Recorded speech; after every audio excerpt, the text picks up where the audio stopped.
Pemirsa, ratusan emak-emak menyerbu kantor Kelurahan Ciberem, Kota Cimahi, Jawa Barat untuk mendapatkan beras gratis bantuan dari pemerintah pusat pada Jumat pagi.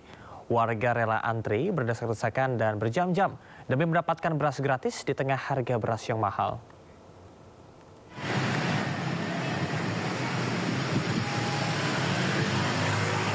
Kepadatan warga terjadi saat menyerbu pembagian beras gratis dari pemerintah pusat di kantor Kelurahan Ciberem, Kota Cimahi, Jawa Barat.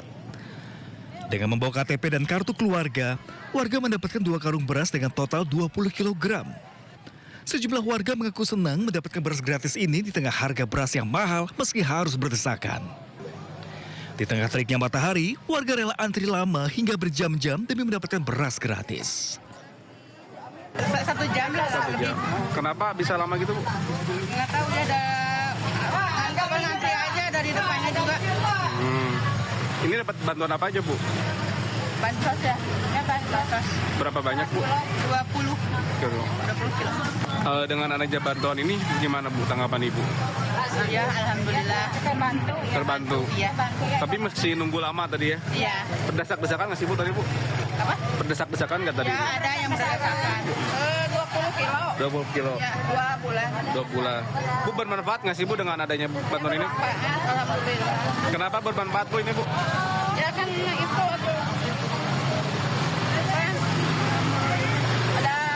ada bantuan gitu. Kalau saat ini beras mahal nggak sih, Bu? Mahal. Berapa, Bu? Yang sedang krem 14,5. Yang normal 15,5. Berarti dengan adanya bantuan ini gimana, Bu? Ya alhamdulillah, kebantu gitu. Untuk hari ini, total ada 7.200 warga yang berhak mendapatkan beras gratis dari pemerintah di Kelurahan Ciberem ini. Dari Cimahi, Jawa Barat, Yuwono, iNews melaporkan. Sementara itu, Satgas Pangan Polri menetapkan 3 tersangka kasus beras oplosan. Ketiga tersangka diduga sengaja menggunakan beras kualitas rendah yang dikemas dengan label beras premium. Ketiga tersangka berasal dari PT Food Station Cipinang Jaya. Ketiganya adalah Direktur Utama PT Food Station KG, kemudian Direktur Operasional RL, dan Kepala Seksi Quality Control FP. Adapun merek beras oplosan yang dijual di pasaran dari PT Food Station diantaranya adalah Setra Wangi, Setra Ramos Merah Premium, Setra Ramos Biru, dan Resik.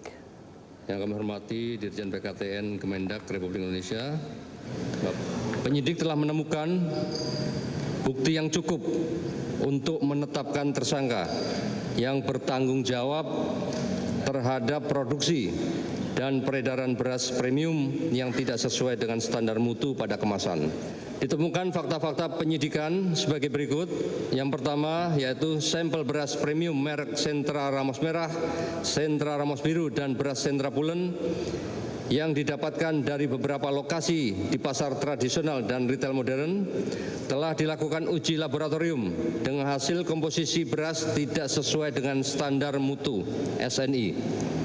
Beras premium nomor 6128/2020 yang ditetapkan Permentan nomor 31 tahun 2017 tentang kelas mutu beras dan Peraturan Badan Pangan Nasional Perbadan nomor 2 tahun 2023 tentang persyaratan mutu dan label beras.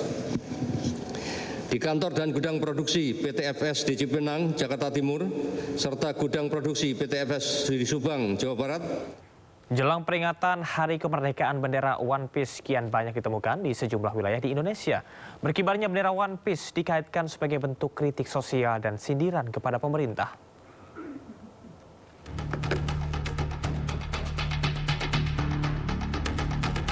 Sejumlah posting di media sosial memperlihatkan adanya fenomena pengibaran bendera kartun animasi Jepang One Piece oleh warga. Dari unggahan di sejumlah akun di media sosial, bendera One Piece berwarna hitam dengan simbol tengkorak dan topi jerami berkibar di depan rumah hingga sejumlah kendaraan. Sejumlah netizen mengaitkan bendera One Piece dengan kebebasan. Namun ada juga netizen yang beranggapan bahwa bendera One Piece sebagai bentuk kritik sosial dan sindiran terhadap kondisi pemerintahan dan sosial politik di Indonesia. One Piece merupakan seri manga Jepang yang ditulis dan diilustrasikan oleh Eiichiro Oda dan menjadi salah satu manga terlaris sepanjang sejarah dunia. Pemirsa, Wakil Ketua DPR RI Sufmi Dasko Ahmad juga menanggapi kabar viral di media sosial soal maraknya pemasangan bendera bajak laut ala anime One Piece yang tersebar di sejumlah wilayah menjelang perayaan Hari Kemerdekaan Republik Indonesia pada 17 Agustus. Dasko menyebut bendera One Piece jelang 17 Agustus upaya pecah belah bangsa. Lembaga-lembaga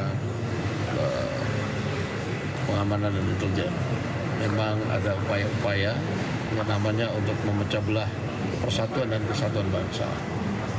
Himbauan saya kepada seluruh anak bangsa, mari kita bersatu.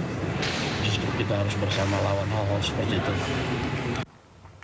Sementara itu, pemerintah Indonesia menetapkan hari Senin 18 Agustus 2025 sebagai hari libur nasional. Hal tersebut disampaikan oleh Wamensesnek Juri Ardiantoro di Istana Presiden Jakarta. Pemerintah akan menjadikan 18 Agustus 2025 satu hari setelah upacara peringatan Detik Proklamasi, Pesta Rakyat, Karnaval Kemerdekaan, hari Senin tanggal 18 Agustus 2025 sebagai hari yang diliburkan.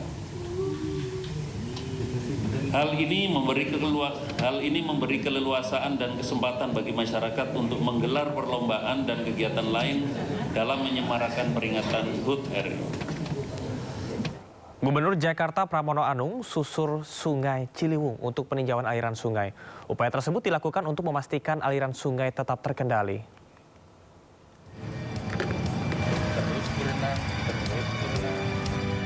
Gubernur Jakarta Pramono Anung menyusuri sepanjang aliran Sungai Ciliwung. Saat ini Pemprov sedang menata sistem pengendalian banjir agar lebih tertata. Selain memastikan kesiapan sungai saat musim hujan, Gubernur Pramono juga berencana mempercantik kawasan tepi sungai agar lebih nyaman. Maka pemerintah Jakarta sudah bersiap-siap sejak awal. Di samping itu tentunya kami tidak mau menyerah dengan kondisi lapangan yang seperti ini, maka saya meminta kepada jajaran terkait, terutama asisten pembangunan, untuk sepanjang sungai ini nanti dirapikan, dikelola, dan dijadikan tempat orang bisa menikmati, misalnya lah malam Sabtu, malam Minggunya di tempat ini, dan untuk itu harus diatur secara rapi. Banjir di wilayah Jakarta tak bisa dihindari, namun keberadaan Sungai Ciliwung sebagai jantung dari kota ini harus ditata dan dikendalikan. Dari Jakarta, Muhammad Refi, iNews melaporkan. Pemprov Jakarta membatalkan rencana alih fungsi lapangan sepak bola di Kedoya, Jakarta Barat menjadi arena pedal. Kebijakan ini disambut baik oleh warga untuk pengembangan sepak bola anak usia dini.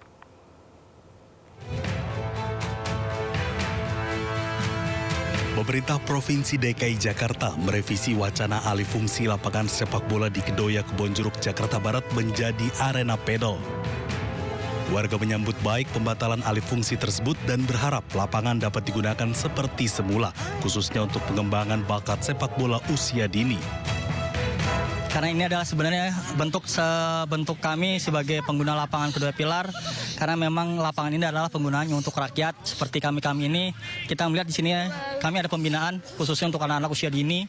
Ya, alhamdulillah kita di sini diberikan apresiasi dan terima kasih kepada para pejabat maupun pengurus yang membantu kami agar lapangan ini menjadi lapangan layaknya sebagai lapangan untuk penggunaan untuk rakyat seperti kami.